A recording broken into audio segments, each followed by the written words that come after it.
حضرت عبداللہ ابن عباس رضی اللہ تعالیٰ عنہ سے مروی ایک روایت ہے، میں ایک دن حضور کے پیچھے بیٹھا ہوا تھا، سواری میں حضور کا ردیف تھا، تو حضور نے فرمایا، اے بیٹے، اے لڑکے، میں تجھے کچھ کلمات سکھاتا ہوں، تو اللہ کے حقوق کا خیال رکھ تو وہ تیری حفاظت فرمائے، تو اللہ تعالیٰ جل شانہ کے احکام کی حفاظت کر، تو اسے اپنے سامنے پائے۔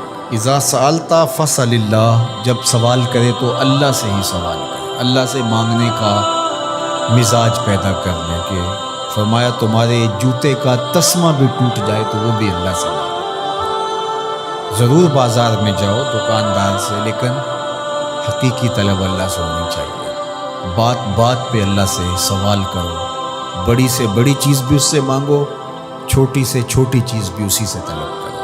ہماری ساری ضرورتوں کا کفیل ہمارا رب، ہمارا مالک ہے۔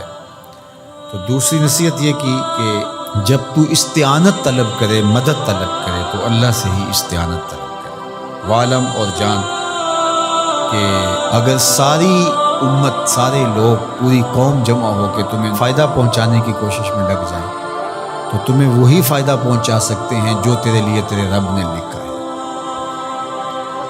اور فرمایا وَإِنِ اجْتَمَعُوا عَلَىٰ أَن يَضُرُّوكَ بِشَيْءٍ، اور اگر تمہیں نقصان پہنچانے کے درپے ہو جائیں، لَمْ يَضُرُّوكَ إِلَّا بِشَيْءٍ قَدْ كَتَبَهُ اللَّهُ عَلَيْكَ، تو تجھے صرف وہی نقصان پہنچا سکتے ہیں جو اللہ نے تیرے لیے لکھا ہے۔ سارا زمانہ بھی مخالف ہو جائے، تیرا کچھ نہیں بگاڑ سکتا۔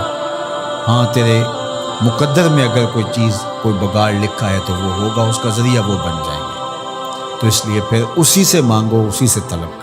رفعت الاقلام وجفت الصحف، جو لکھنا تھا اللہ نے لکھ دیا، لکھنے کے بعد قلم اٹھا لیا گیا اور جن صحیفوں پہ لکھا تھا وہ خشک ہو گئے، اب کتابیں بند ہیں، تو اس لیے اس نے تیرے لیے جو لکھا ہے وہ ہو کے رہے گا، تو خام خواہ لوگوں سے ڈرنے کی ضرورت نہیں ہے، اور تیرا فائدہ، تیرا نقصان اسی کے دستے قدرت میں ہے، تو اسی سے طلب کر، اسی سے مانگ۔ اور فرمایا تو اللہ تعالیٰ جل شانہ کو رخاء میں، خوشحالی میں یاد کر، یعرفک فی الشدہ، وہ تجھے مشکل میں پہچانے گا۔ یعنی جو شخص خوشحالی کے دور میں اس کے پاس دولت ہے، صحت ہے، تو اللہ تعالیٰ کو فراموش نہیں کرتا، اللہ اس کی بدحالی کے زمانے میں اس کو فراموش نہیں کرتا۔ وعلم اور جان ان النصر مع الصبر، کہ جو مدد ہے وہ صبر کے ساتھ آتی ہے۔ وان الفرج مع الکرب، اور کشادگی جو ہے وہ مشکل کے ساتھ آتی ہے۔ وَأَنَّ مَعَ الْعُسْرِ يُسْرًا، اور سہولت جو ہے وہ مشقت برداشت کرنے کے بعد آتی ہے، تنگی کے بعد فراخی آتی ہے، پہلو مشکل پھر تمنا، پہلو کنڈا پھر پل، شاید مگروں پہلو مکھیاں ڈس دیاں ڈنگ والیاں۔ تو یہ سب ہوتا ہے، مشکلات، تکلیفیں، آلام، مصائب، ان سب سے گزر کر کے آسانیاں آتی ہیں۔